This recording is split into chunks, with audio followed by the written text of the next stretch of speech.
Mika Angelos right now in the studio. Halo. Hai. Sebuah lagu yang menjadi soundtrack dari film Cek Toko Sebelah Betul. 2 gitu Yes. kan. Ya, apa yang lo pikirkan pada saat membuat lagu itu? Terjanji itu dalam arti itu gitu, kayak terpeleset sesuatu yang nggak bisa kita kontrol. Ya. Tapi akhir-akhirnya kayaknya itu yang bikin cinta tuh jadi menarik dan sangat indah. Wish. Karena kayaknya dunia juga pingin menyatukan artian di satu orang. Iya, benar. Opal Jam Session. Barengan sama Willy Winarko. Hari ini ada tamu yang spesial, Mika Angelos right now in the studio. Halo. Hai. Gimana kabarnya nih Kak Mika? Kabar baik, terima kasih Opal sudah mengundang. Definitely man. Congratulations, new single, bisa dibilang new music. Especially ini juga menjadi sebuah lagu yang menjadi soundtrack dari film Cek Toko Sebelah Betul. 2 gitu Yes. kan. Yang pertama juga lo kan? Iya. Iya, yang kedua nih lo lagi nih menjadi seorang produser apa ya? Musik sound apa? Film soundtrack gitu. Iya, gila sih. Man. Apalagi yang pertama kan udah 6 atau 7 tahun lalu. Iya betul. Jadi sebenarnya aku nggak expect bakal ada yang kedua. Aha. Pun kalau ada yang kedua, dulu aku pikir takut juga sih. Takut karena kayaknya bebannya besar saking bagusnya yang pertama. Iya, betul. Tapi gak rela juga kalau yang ngerjain yang kedua tuh beda gitu. Bener. 7 tahun emosinya kan pasti harus digali lagi tuh. Bener. Ya kan dari yang pertama. How is it? Terjanji. How did that Yeah. come about? Sebenarnya yang kali ini lumayan straightforward. Bener sih, ada sedikit harus nginget-nginget lagi kayak konflik di cerita yang pertama kayak gimana. Ya. Kayak dynamics antara karakter-karakter kayak gimana gitu. Cuma untungnya sampai sekarang walaupun aku nggak mengaku sebagai movie lover gitu, tapi Cek Toko Sebelah yang pertama sangat nyangkut banget sih. Ya. Jadi kayaknya Ya. nggak sulit gitu untuk kembali masuk ke mindset karakter-karakter yang ada di dalamnya.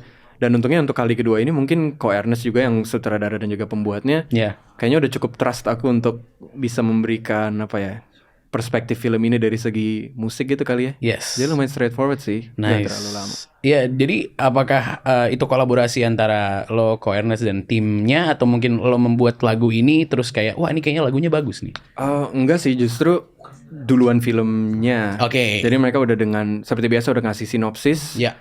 Biasa cara aku kerja kalau nulis untuk soundtrack minta skripnya. Jadi kurang lebih oke udah nonton filmnya sebelum filmnya keluar gitu kan, bacain bener-bener yeah. the whole film.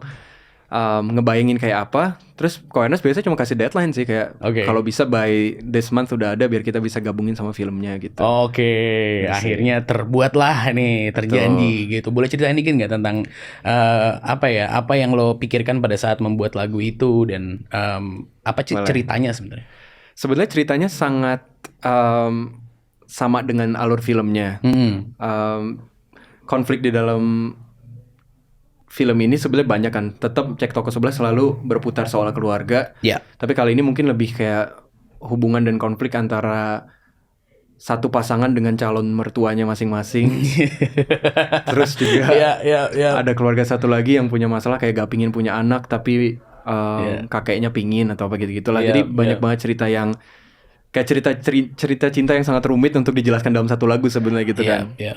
Bahkan sebenarnya dulu Ko Ernest pas minta satu lagu doang aku yang bilang kayak kok gak yakin gue mau 3 Wah. atau 5 gitu.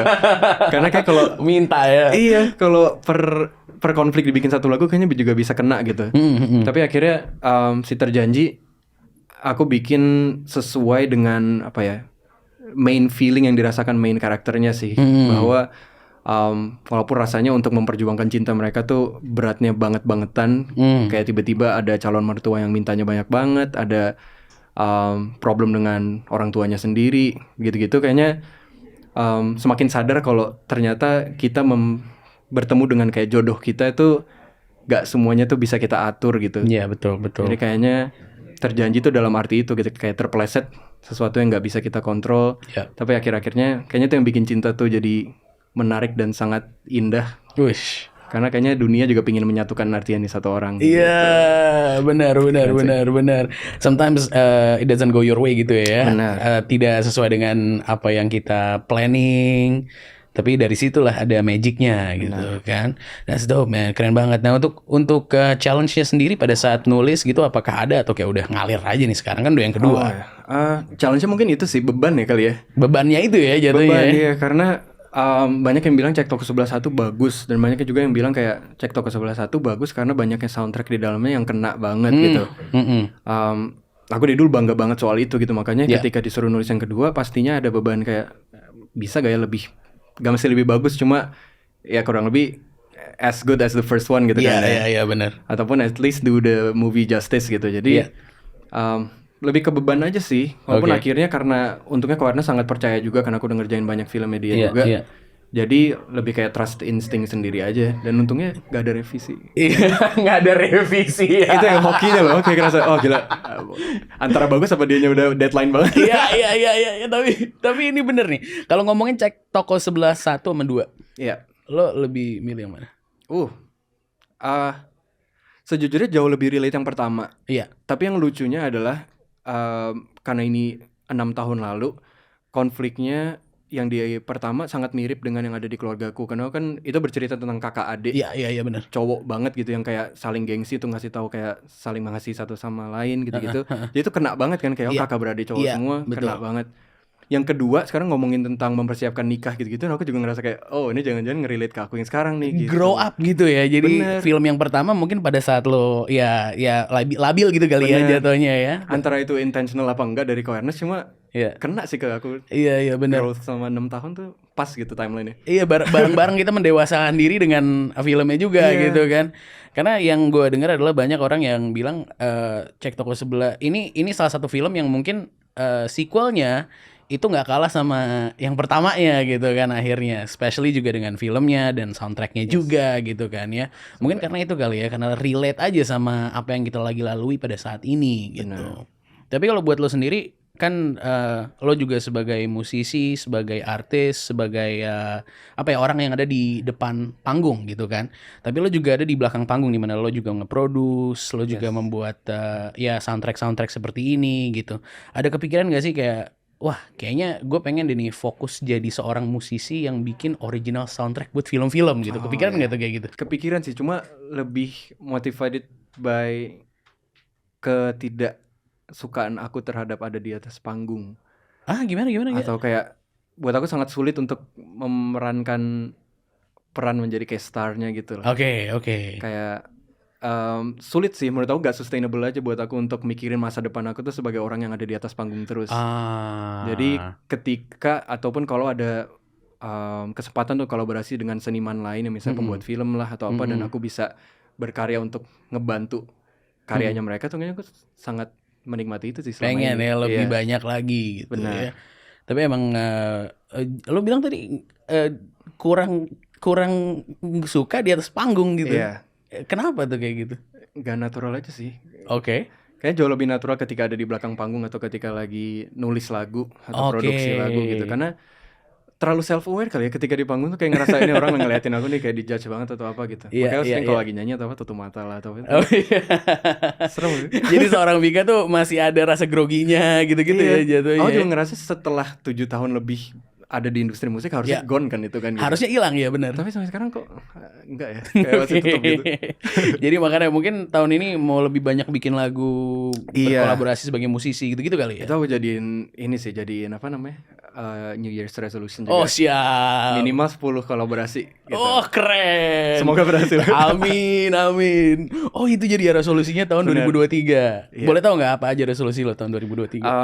Yang paling bisa dihitung itu sih. Jadi sebenarnya pengen ada 10 kolaborasi dengan gak mesti musisi, sebagai seniman lain apapun yang at least aku bisa ngebantu mereka gitu. Antara aku bisa ngisi gitar di rekamannya lah, atau jadi produser atau apapun. Pengen kayak gitu dengan 10 seniman. Terus yang kedua sebenarnya lebih personal, pengen lebih sehat.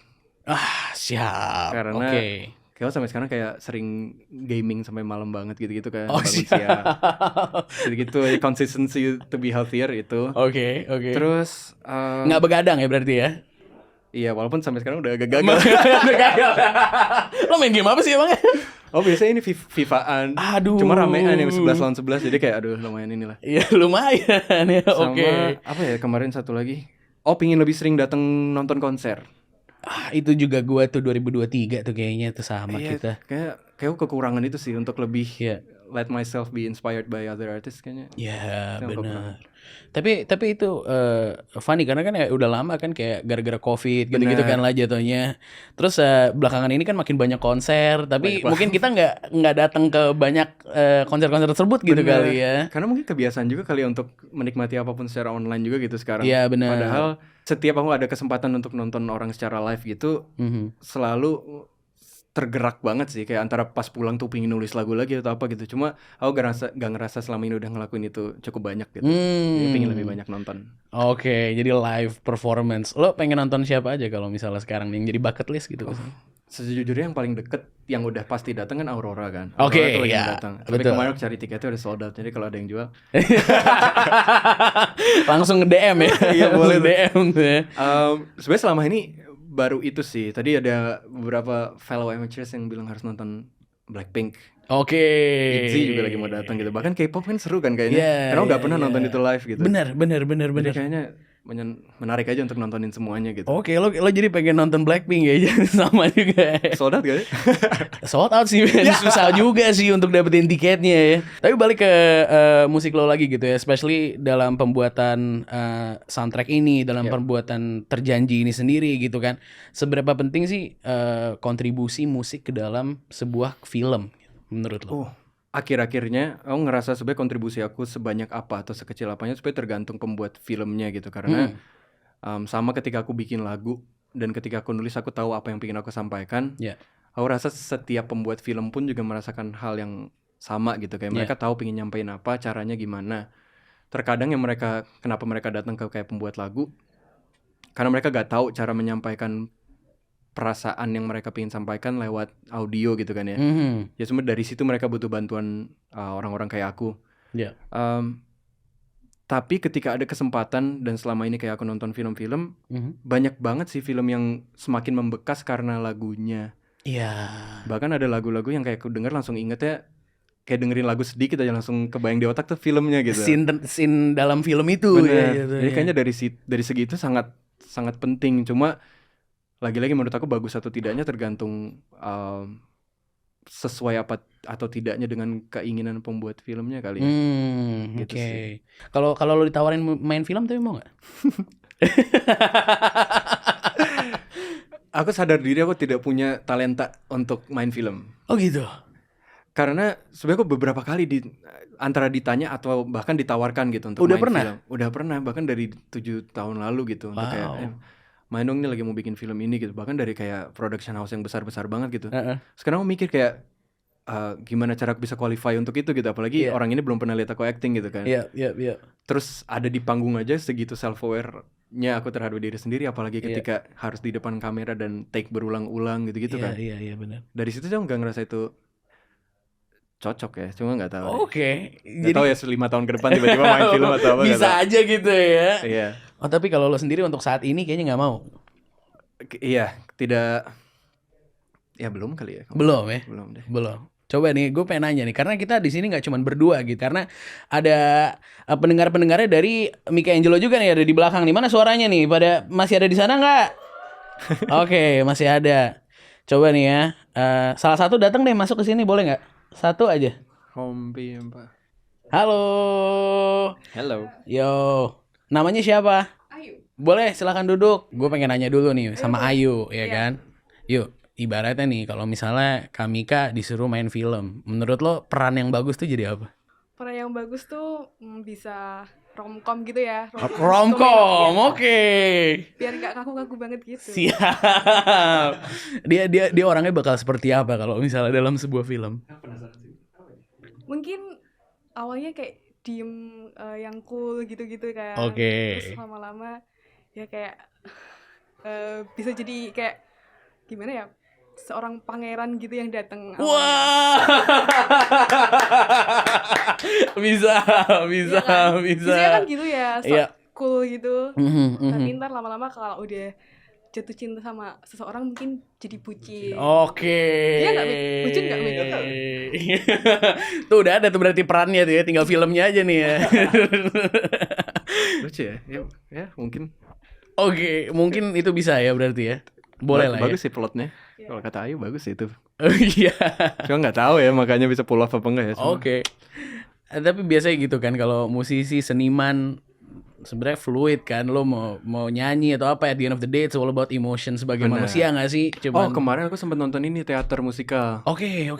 Cek toko sebelah juga sih. Iya. Itu kayak mereka sempat bikin teater musikal. Yes. Dan dari itu juga aku lumayan inspired kayaknya dibanding acting in front of a camera. Mungkin teater musikal lebih masuk. Karena itu kan kayak ada teater, ada actingnya juga kan. Betul. Tapi mungkin lebih fokus ke musik dan ya tetap ada naskahnya gitu sih. Kayaknya itu lebih masuk deh. Oke, berarti teater musikal nih ya dalam ya 2024 bisa kali ya. Cepat juga tuh. Oke, yuk lo mau nanya apa gitu sama Kak Mika barengan sekalian? Oke, untuk Kak Mika nih, untuk lagu yang diciptakan sejauh ini ya, kira-kira mana sih yang paling bermakna dan berkesan buat Mika sendiri? Lumayan tuh, pikir deh itu yang mana ya. Bagus tuh pertanyaan Ayu. Yang paling bermakna ya? Ada banyak sih, mungkin aku bisa pilih salah satu dari Overtunes dan dari project solo. Kalau dari solo, sejujurnya bingung ya, aku kayak nggak terlalu matang nih mikirnya. Tapi salah satu yang dari dulu setelah aku nulis aku langsung kayak bangga dan kayak sedih banget adalah lagu yang judulnya Middle Ground. Middle Ground kayak berbicara tentang kayak aku dan mama sih kurang lebih. Jadi kayak berbagai konfliknya dan berbagai cara kita berkomunikasi gitu, apa yang benar apa yang salah dan kenapa rasanya kayak gini gitu-gitu. Cuma aku tulis di situ, jadi sampai sekarang aku ngerasa itu benar-benar lagu gitu, kayak ini benar-benar lagu yang straight dari perasaan banget. Jadi kayak kalau dari solo project kayaknya Middle Ground. Kalau dari kerja sama Overtunes ada lagu yang judulnya Hatimu Sama. Aku bakal mencoba dengerin lagu itu terus setiap tahun berganti kali ya, ataupun bahkan nanti kayak ketika udah tua harus banget dengerin lagu itu lagi, karena emang dibikin untuk itu gitu, dibikin untuk jadi pengingat di masa aku lagi seneng-senengnya main musik dan bisa kerja full time as a musician tuh aku ngerasanya kayak gini gitu. Kalaupun nanti suatu hari umur 30 atau 40 atau 50 mulai goyah ataupun capek atau ini, kayak dengerin lagu itu lagi tuh semoga bisa ngingetin lah betapa hidup aku pernah sesuai yang aku impikan gitu. Wow, tepuk tangan dong nih teman-teman di sini nih. Terima kasih Ayu, main ngobrol sama kita juga. Terima kasih Kak. Lo tadi sempat ngomong Overtunes kan, udah kangen ngeband belum? Sebetulnya karena gak pernah benar-benar ninggalin kan. Apalagi kita kakak adik serumah. Sampai sekarang pun Overtunes kemarin juga kita sempat rilis 2 single dan sekarang pun masih ongoing project gitu. Jadi ada sih masa-masa saya kangen banget tuh yang kayak apalagi pas zaman-zaman Covid itu ya. Kan kayak manggung nggak pernah gitu. Sekarang dengan banyaknya event seneng sih kayak bisa ngelakuin lagi lah gitu, kayak apa yang kita sukain. Nice. Refresh lah sekarang. Pasti lo akan ada pilihan kan antara lo sebagai solo sama lo sebagai ngeband gitu kan. Tapi masalahnya ngebandnya juga sama keluarga lo sendiri, jadinya kayak gimana ya, ketemu terus gitu kan ya. Tapi lo kalau sekarang ini lagi enjoy yang mana? Solo kah atau jadi ngeband? Lagi lebih banyak project sama band sih. Jadi kayak kita sedang mengerjakan album ketiga kita gitu. Jadi lagi busy banget di studio building the team juga. Jadi kayak lebih banyak fokus ke situ. Tapi kayaknya untuk long term banyak juga yang pengen di-achieve untuk solo project gitu, maupun itu kayak tadi di atas panggung atau di belakang panggung. Banyak ambisi yang aku tahu gak bisa dipaksain ke Overtunes gitu. Oke. Jadi walaupun ada beberapa hal yang pengen lo lakukan sebagai solo, mungkin ada di belakang layar, tapi tetap sekarang lagi ngerjain album ketiganya The Overtunes gitu ya. Wow, luar biasa nih, kayaknya kita udah nggak sabar nih pasti ya pengen dengerin lagu-lagu baru juga nih dari kalian. Semoga bagus. Amin. Nah ini pertanyaan, ya bisa dibilang pertanyaan terakhir gue gitu kan. Ibaratnya nih, kan kalau dari tadi kan lo ngomong bahwa lo sebagai musisi lo harus berterima kasih bahwa lo ada di tempat sini gitu kan. Tapi misalnya lo pensiun dari musik, nah lo mau jadi apa? Gila, gak ada plan B lo. Gak ada plan B ya. Untung plan A-nya worked out ya. Cuma sejujurnya gak tahu sih. Kayaknya kalau pensiun pasti ada kejadian di dalam musik yang bikin aku trauma banget atau apa gitu kali ya. Kemungkinan sih pingin settle down aja di tempat yang sepi di luar Jakarta. Oh, oke. Dan mungkin merawat banyak hewan kali ya. Oh gitu. Oh gak kebanyakan kerja loh. Dapat duitnya dari mana gak tahu, cuma beriman aja. Oh gitu ya. Jadi music is number one, music is the only plan ya. Iya. Damn. Kalau itu nanti gagal, aduh gak tahu deh. Gila Krisis tuh. Jadi buat lo yang mungkin dari umur muda banget berarti lo 15 ya waktu itu ya. Sekarang udah 10 tahun berarti karena di industri musik gitu. Iya, lama. Wow. Mungkin ada pelajaran yang bisa diambil sama Opal Gang yang lagi dengerin gitu. 10 years in the game, kira-kira apa yang mungkin lo ngerasa ini kayaknya kalau lo mau di bidang musik lo harus tahu ini gitu. Embrace change kali ya. Maksudnya kayak di musik aku ngerasa 10 tahun ya sebenarnya gak kerasa juga sih. Cuma ternyata udah kenal banyak banget orang yang pas dulu aku kenal pertama tuh dia ngapain, dan sekarang 10 tahun lagi dia udah ada di tempat yang berbeda. Walaupun banyak orang yang bilang kayak akhirnya ini lagi ya ketemu orang-orang yang sama. Itu gak salah juga, tapi kayaknya harus bisa itu sih, harus punya flexibility untuk tahu ketika apa yang kita kerjain tuh work atau enggak. Yang gimana cara pivot, kapan harus kekeh ke your own idealism, kapan harus juga dengerin orang. Karena kayak dulu yang aku pertama awal-awal struggle tuh itu tuh kayak ngedengerin perspektif dari orang label yang sebenarnya mereka jauh lebih experienced gitu. Nah lu sebagai anak umur 16 gitu kayaknya masih terlalu idealis yang kayak enggak, mereka nggak tahu apa-apa gitu. Padahal ketika ngelihatnya lagi dari sekarang, aku pun bakal ngerasa lebih tahu dibanding anak-anak umur 17 gitu. Jadi gitu sih, selalu belajar, selalu punya fleksibilitas. Jadi sekarang ketika pun aku ketemu misalnya yang bisa disebut kayak junior yang baru masuk industri gitu, aku pun juga bisa bilang sih ya bisa aja kalian yang bener gitu. Karena namanya music pasti akhir-akhirnya kan apa ya, somewhat personal, gak bisa selalu quantifiable gitu kan ya. Jadi gitu sih, be open to be flexible, selalu open to change, dan tetap kekeh kalau kamu punya sesuatu yang pengen kamu bilang gitu. Oke, nice. Tapi that's wisdom, man. Itu 10 tahun ada di industri, membuat banyak sekali hits, punya lagu-lagu yang luar biasa ada di dalam hati pendengarnya gitu kan ya. It's definitely something that we can take for everyone that's watching. Untuk Opal Gang di luar sana, untuk gue juga di sini. Makasih banyak, men, udah mau main ke sini. Jangan lupa follow Opal di semua social media platform, Opal_ID, dan jangan lupa buat subscribe, komen, dan like. We'll see you on the next one. Peace. Opal Jam Session.